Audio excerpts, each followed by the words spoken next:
Today, we are looking at three trends in education and pondering what some of the opportunities are that these trends are bringing, as well as what some of the challenges are that these trends are bringing. If you are new here, I am Tom Gibson, and I am not without my partner. I am without my partner in crime today, Mr. Sam Carey. I believe this is the first live stream on the new EdTech Classroom channel that Sam Carey has not been a part of, because this is the channel that he started several years ago. But I'm not going to be completely on my own. I do have a guest joining us for a little bit.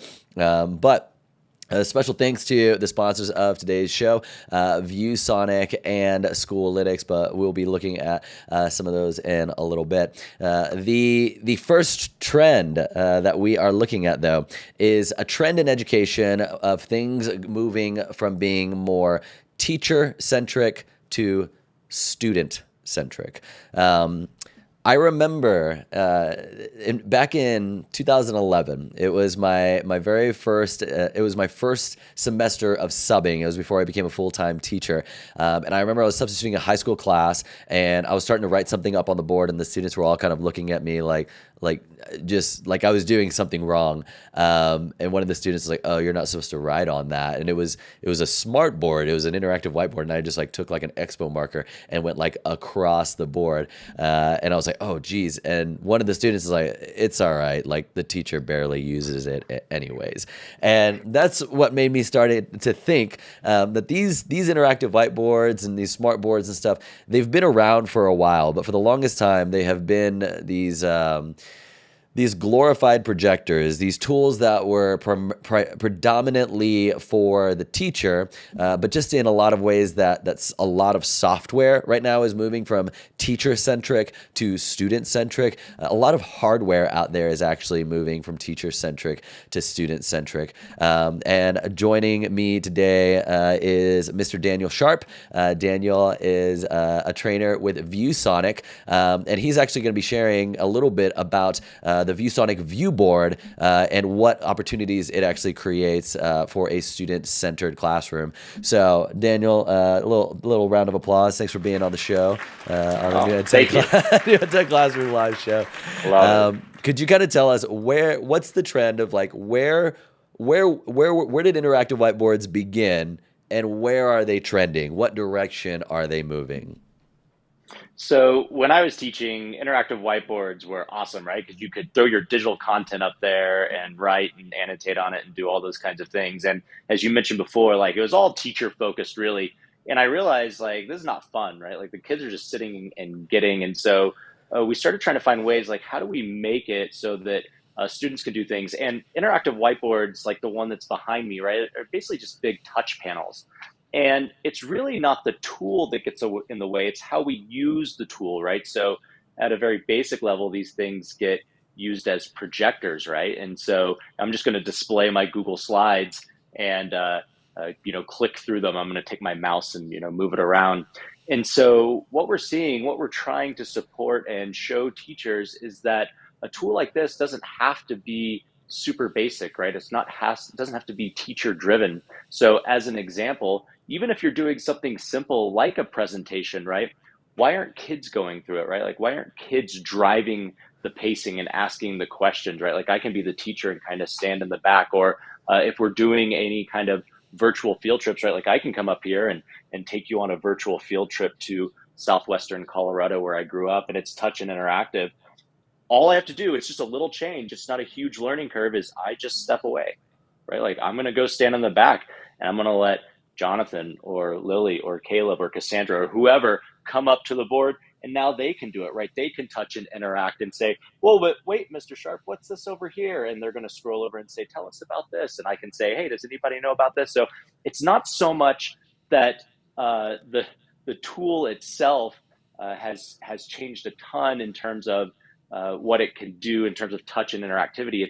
It's how are we shifting our thought process as the educator of who's really driving the learning. Yeah, and what are some of the things that a view board does allow for those classrooms where the teacher is stepping away and is allowing the students to kind of come and get up and interact and use? There's something about tactily, what's the word I'm looking for? Tactile, tactile, I guess is what you would say, but I'm Yeah, terrible yeah. with Getting like your hands. edu jargon. Exactly. Like getting your hands on something and like interacting with it more so than a mouse, but like something that you're there with. And so what are some of the things that teachers are doing to in these more student centric classrooms? Like how are they shifting? And what does the viewboard allow them to do with their students in the classroom? So this is probably my favorite thing because there are so many resources out there that we never had before. I remember when I taught sixth grade, I was building my own Moodle and trying to curate like all these different like resources and put them in one spot for my students so they could use them. Now there's just a plethora, right? Like there's just out there. There's so many things like Google Earth I'm showing you behind here. Another one that I love, I'm sure some of you are familiar with, is like the FET website. So I taught third grade for a little bit. And so being able to do things like area, right? These are little manipulatives you can touch and drag up here. Math Playground is another great resource. During COVID, my son, who's in kindergarten, I had gotten rid of all my virtual manipulatives, right? And especially in those lower grades, they need to physically move things. And so Math Playground has all that, and you can touch and drag and count. And when kids are doing it, when they're leading, it just is a game changer. Another really powerful tool is what we call the My Viewboard Whiteboard software. So this gives you more of that annotation, right? Like what we're familiar with when we're talking about a regular kind of whiteboard, but it does some really cool things such as connect with my cloud storage, like my OneDrive or my Google Drive. So I can take something basic like this Google Slides presentation I have, import it, bring it into Whiteboard. I could obviously annotate over the top of it, right? Like I can draw and everything sticks. We can zoom in and do that kind of stuff. But I can add my own kind of manipulatives or tactile things that students can come up and do. And I really start to think of this more related to gamification, right? So if we think about that instant feedback that gamification gives us, right? That's what we're looking for. That's what kids enjoy. I can physically touch and drag a tile and see that it fits. And so as I'm counting, I'm keeping track, right? And I can tell whenever this is full. And if the student's leading this, again, I'm the teacher, I'm just modeling for you, but all we have to do is shift it back to the student and let them come up here and do this. And so this tool, we call it kind of the digital playground, right? We have tools in our cloud storage, we have physical resources, or we have those interactive websites. Whiteboard can work with all those. So if I need to toggle here and get back to this FET page, but I still want to have my annotation tools, right? I can still do that here just simply by switching it. And so Whiteboard, and it really brings it all together, right? When we used whiteboarding before, it was just to give kids information. Now it's bringing all of our tools, again, our digital playground, all into one space. And then we just flip it and let kids play with it, right? And we let kids lead it instead of the teacher leading it. Yeah, I got to play when I started playing around with the Whiteboard app just a few months ago. It was one of the videos that we had put out on the channel about new Microsoft tools, and it was the PC version of Whiteboard. I got really stoked about some of the math tools that you were mentioning, particularly like the shape tool. I don't know if you can show that right now, how like it shows like the measurements and like the angles like as you're drawing them. I was like, that's pretty cool. Yeah, so we have some like 2D, shapes that as you're drawing, you can see here that the angles and the side lengths appear. We have a freehand tool, which is kind of fun, right? So if you need to draw more irregular shapes, I've been helping my That's cool. daughter, or I excuse me, didn't my I didn't son know that rather, it to did do that. I that. didn't see that tool. the Well, the what kind of freehand shape is one. this? Let's do a little quiz. What kind of, Yeah, quadrilateral, in right? the chat, what are we looking at right now? What kind of angles Come are we on. looking at? And we're going to have you throw up the answers. We're going to do a little pop quiz for you. Exactly. So, Yeah. So it's definitely a powerful tool, and that's what I love about it is just that student centric way. And I like that you actually said like the technology itself is not necessarily changing a ton from 5-10 years ago, but as educators we're starting to begin to think about our classroom practice differently, which in turn makes us think about the tools differently, and how we utilize them and how much we want to get the students getting their hands on it, because there's so much. I know Demetrius was saying it's so much of learning by doing in the chat, and that's really you experience it and you remember so much more from having that experience. So Daniel, any other cool little nifty things that you want to show us on the view board before you head out? Yeah, sure. Why not? So one of the things that I think is really powerful is, again, how we share information, right? So one of the things that I always got, like as a teacher, is like if it was too much work, I remember giving out extra packets of homework, right? And you're just looking at the stack of papers and you're like, I don't have time to grade this, right? So you just kind of, maybe toss it in the trash can. Don't tell my principal, but we really want to make sure that work is easy. And so one of the things, again, with Whiteboard is that it's all saved to the cloud, right? It connects with your storage. So at the end of the day, if I just need to give this to kids, like, hey, take your notes, take all this, study it, kind of flipping the learning a little bit. We have what's called the QR share. So I can, in 2 touches, hit this button, takes my whole presentation, converts it to a PDF, puts it in my cloud storage, creates the share link for me, and then displays this QR code as well as a short link that I can give to kids. So no more downloading and uploading and creating the share and posting. You just do it in a couple steps. And to me, anytime I can save some time, that's a game changer. Yeah, and I can even see that happening. Like if you have students that are working like at their desk and working on paper and everything like that, and then they want to take an image of it and then throw it up on the board. Now they have all these other tools to begin to even annotate and manipulate their own picture of the work, and they can emphasize the different aspects of it, and just bring clarity to their own thought process as they're making their own thinking visible to you as a teacher, but visible to their classmates as well, and just reducing that friction of getting that in front of everybody. So I love that aspect of it as well. So, well, Daniel, thanks so much for joining us and sharing a little bit about the view board. And some folks were asking about the app, the view board app. You don't have to have, or the whiteboard app. You don't have to have a view board to use the whiteboard app. People can use it on PC. There's a web version if you have a Mac. There's an iPad version as well. And just about all those features are on all 3 of them. Correct? I know there's some limitations. Yeah, just head to myviewboard.com and sign up for an account. You can download the Whiteboard app, the physical app for your computer, or you can play around with the web version. Awesome. Yeah, myviewboard.com to check it out. And the view board was the actual interactive whiteboard that Daniel was showing us. So thanks so much for coming on, Daniel. Happy Absolutely. Thursday. Thanks for having me. Yeah, happy Thursday to you as well. I hope your refrigerator gets fixed. Oh, yeah. First it was a joke, right? Is your refrigerator running? Yeah, exactly. It's not. He was telling me before not the actually show. running. Yeah, it's not. All right. Well, take care, Daniel. Yeah, see ya. All right.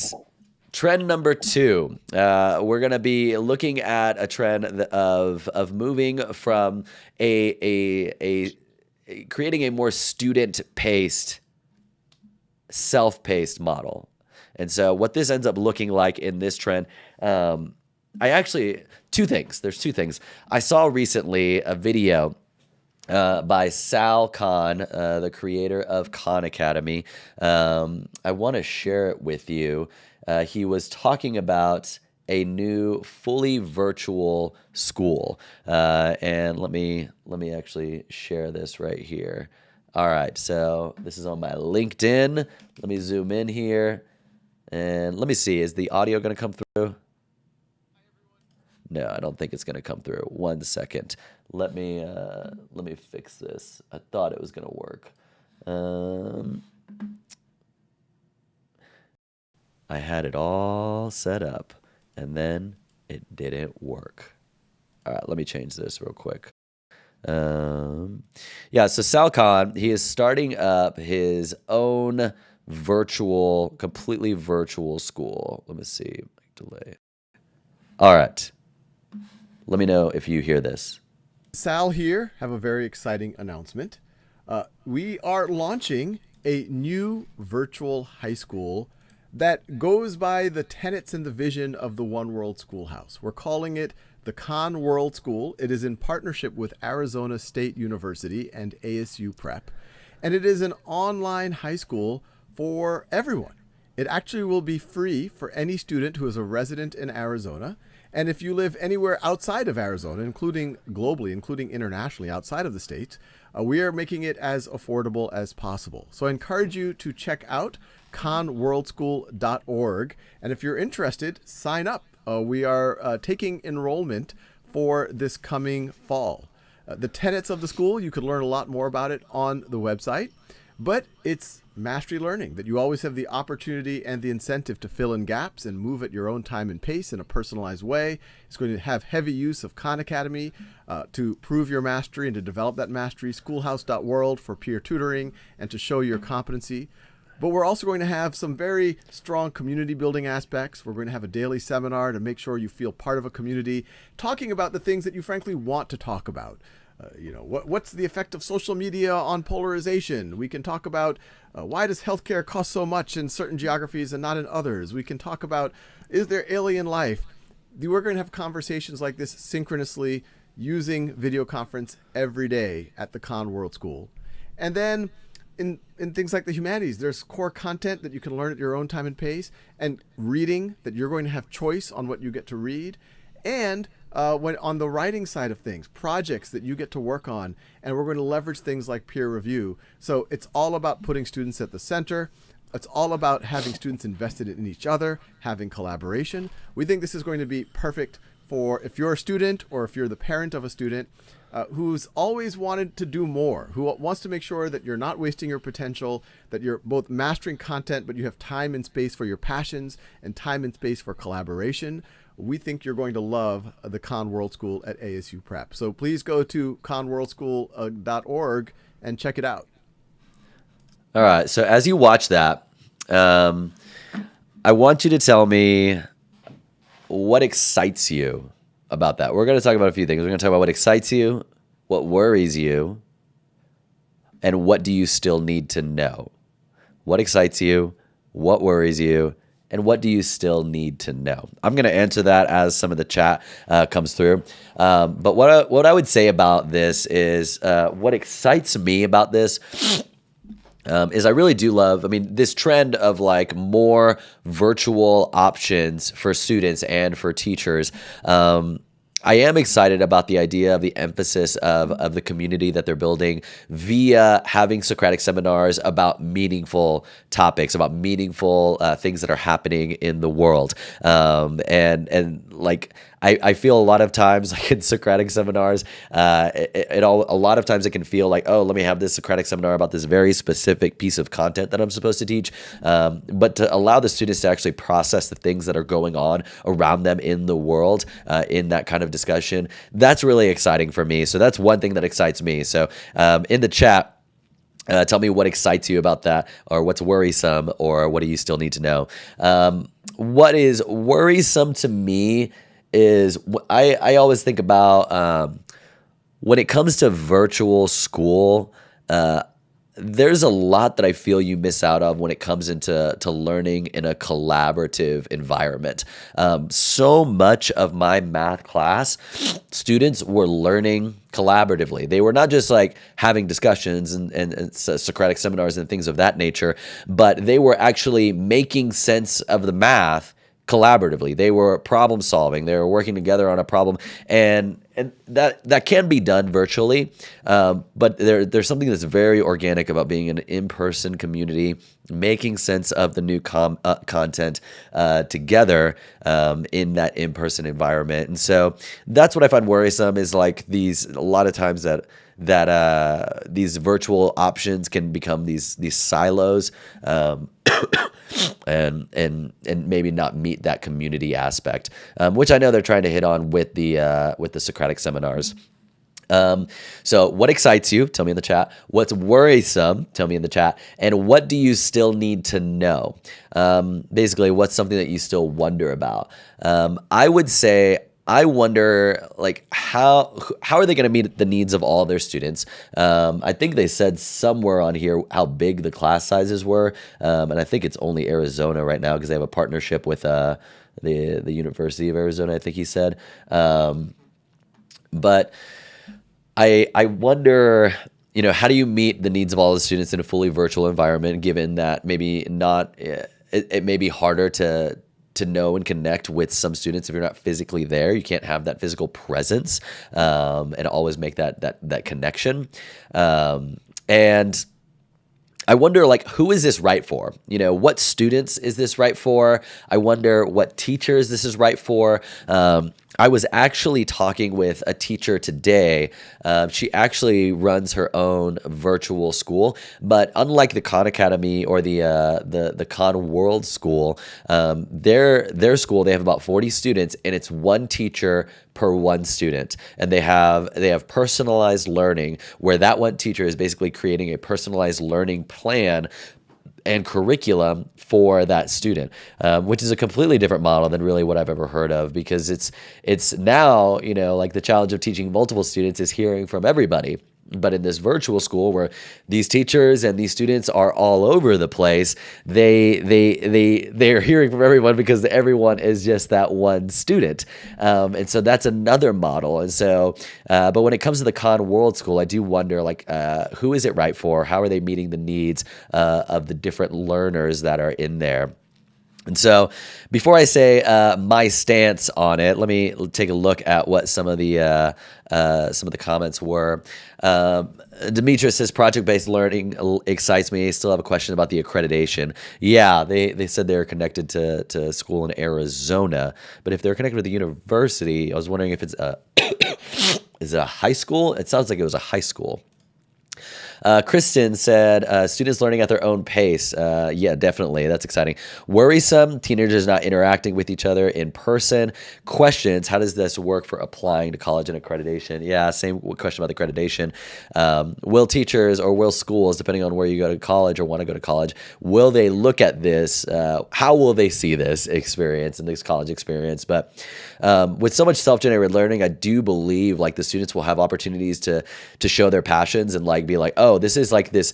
I learned coding on my own and built this website, or I programmed this video game, or I built this robot, or I built my own computer, or I really love languages, and so I studied like 3 different languages in high school. So that self-generated learning definitely creates a lot of opportunities. Ricardo says, opens the door for for learning to be more mobile, and students in remote locations will also be able to access the material. I do wonder about the evaluation system. Yeah, definitely. So some similar worries and similar wonders. And Joshua says, global access to quality content excites me. Effective student interaction worries me. Yeah, just to getting the interaction. Please pause. Enjoy this elevator music while I get a sip of water.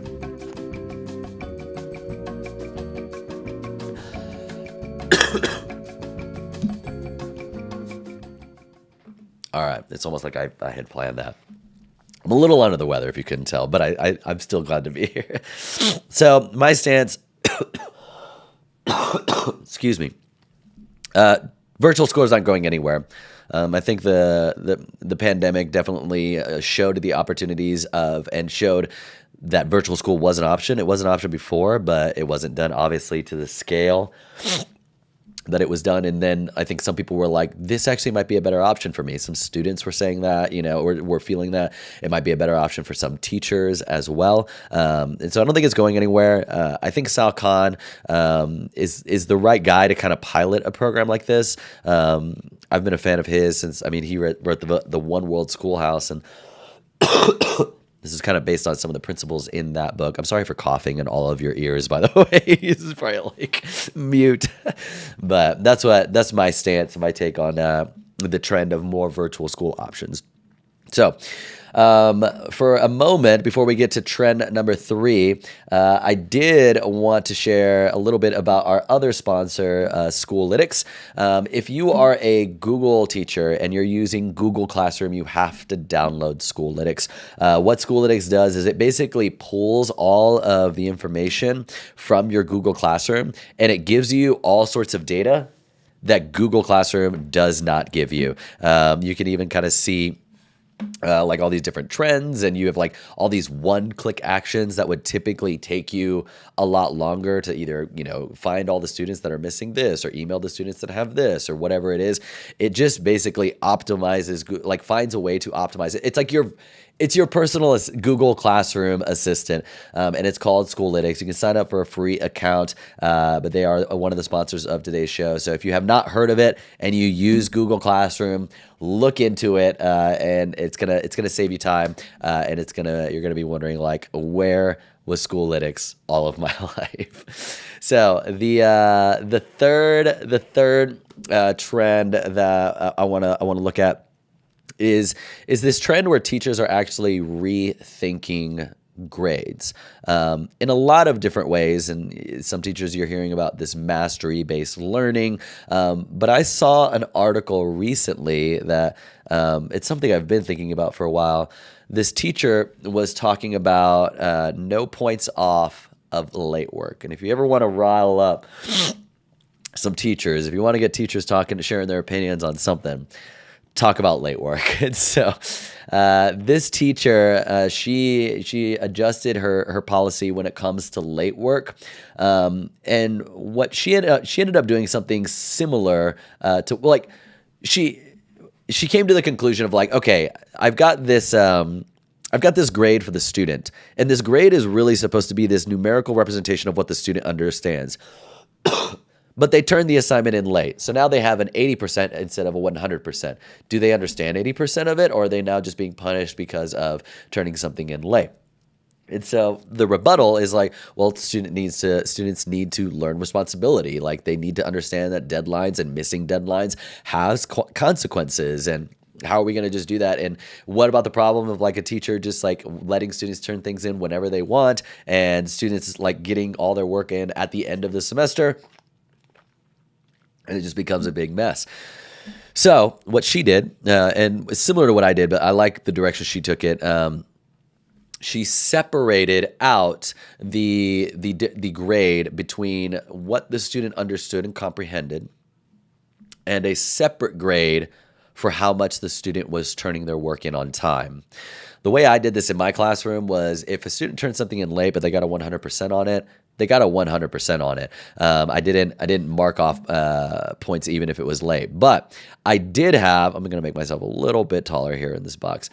They did have a separate formative grade that started at 100% at the beginning of the semester, and then every assignment that was turned in late was 5 points off of that formative assessment. And in my grade book, I would just mark late. And so then I would just go through every couple of weeks and be like, oh, they've had 3 lates in the last couple of weeks, so that grade is now an 85. And so if it becomes a separated grade from it. So what I want to hear you share in the chat, I'm going to go a little bit more in depth on how she actually took it to the next level.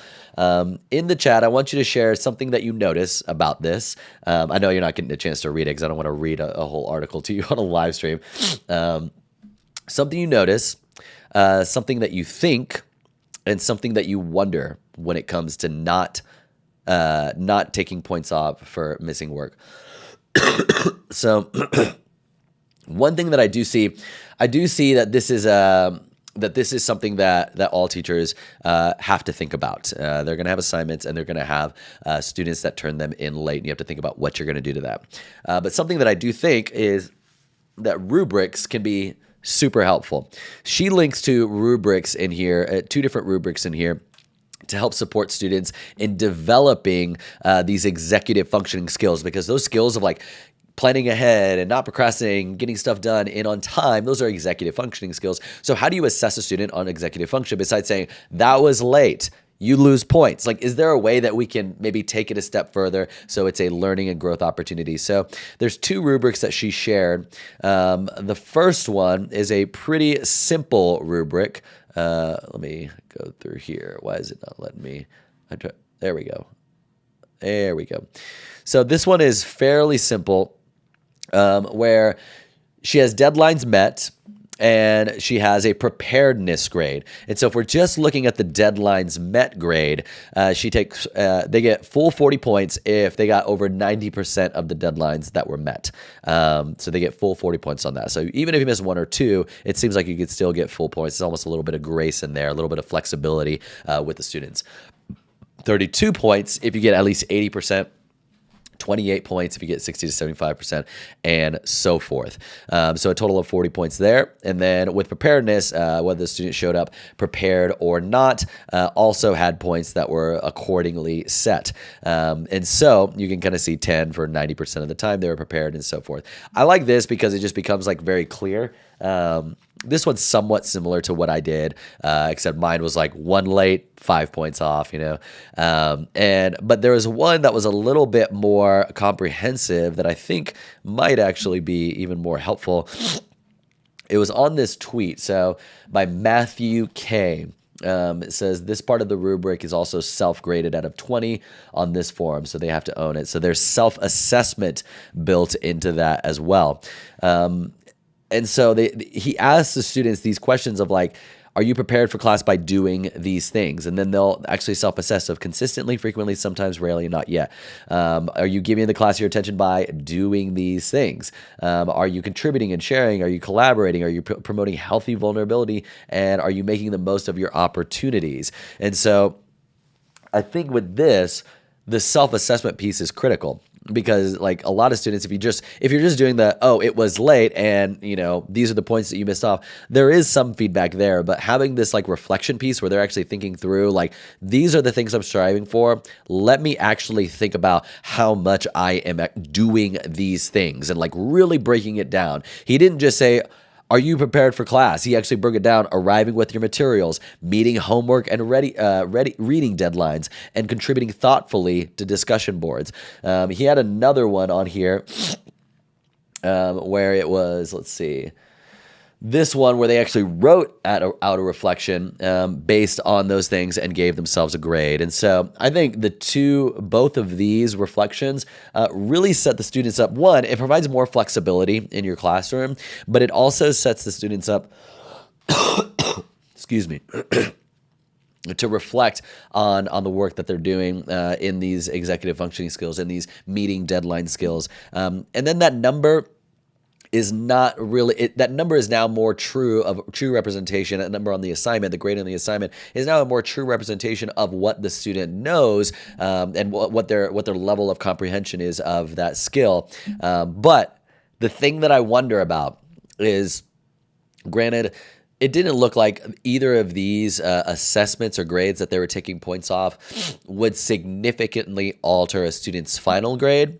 But what is that final grade supposed to be a representation of? If they have a final grade in pre-algebra, is that, it's going back to the question of the assignment. The grade on the assignment is really supposed to be their comprehension of this particular standard that I'm trying to teach. Their grade in math is really supposed to be their comprehension of the mathematical concepts that we were trying to teach. And so if you do have even though the grade is separate, and so it's a little bit clearer to at least evaluate and understand where their strengths and where their areas of weaknesses are, that grade of meeting deadlines is still being factored in to their overall mathematical numerical grade. And so it's still not a perfect system, but I'd love to hear, what do you see, when you see these rubrics? What do you think, and what do you wonder in regards to being more flexible with students, in regards to creating these opportunities for rethinking how we do grades? Before we go on to the last thing, I did want to take a second to look at some of the questions. Juliet asked, is the Whiteboard tool that we talked about part of Viewboard free? Where can I find the pricing? Yes, the Whiteboard tool is free. When you go to it, you'll see, let me pull it up. You'll see that there is myviewboard.com. You will see that there is a pricing option, but you can sign up for what's called the entity account and get it for free. So let me sign into mine. It's kind of like if you're an educator, you get it for free kind of thing. So it is the Whiteboard app. You can see that it's on PC, it's on Android, and it's got a web browser. The web browser version's a little bit more limited, but where's the pricing? It was up there for a second. My Viewboard pricing. Here we go, pricing. myviewboard.com/pricing. So you can see the premium, it says $119 a year, but the entity, which actually even has more options, is complimentary. And so if you want to get the entity account, which gives you the full access to all of the features on Whiteboard, you just become a MyViewboard entity. It's free. You just contact them, and then you just say, I'd like to sign up my organization. Say, I'd love access to the entity account, and then you'll get that for free. So that answers that question for Juliet. And Barbara was sharing some thoughts on the virtual schools. Physical schools will remain important for these social, collaborative, and other skills that just cannot be learned from a book or a website without social interaction. Totally. The virtual school definitely won't be for everyone, and just having that in-person community in some capacity is always going to be important. So each of these three trends that we looked at, we were talking about moving from teacher-centric to student-centric, even in our hardware with the view boards, talking about moving to the emergence of more of these virtual school options. Now they are here to stay, and what that means and what that could look like, as well as this trend of rethinking how we do grades, particularly with grades and late work, and adding some flexibility. But all of this stuff actually makes me think these are all connected to something called universal design for learning. So if you've never heard of universal design for learning, it's basically like the best way to teach, the best way to make all of your lessons as accessible to all of your students as you can. And it sounds like, is that even possible? It is. It is with technology, and it would not be possible without technology. But universal design for learning is basically like, how do you make your lessons accessible when they're learning the content? How do you make your lessons more accessible when students are showing what they know, and they're making their thinking visible? And how do you offer choice to students? And it's like this big matrix, offering choice and autonomy and optimizing relevancy.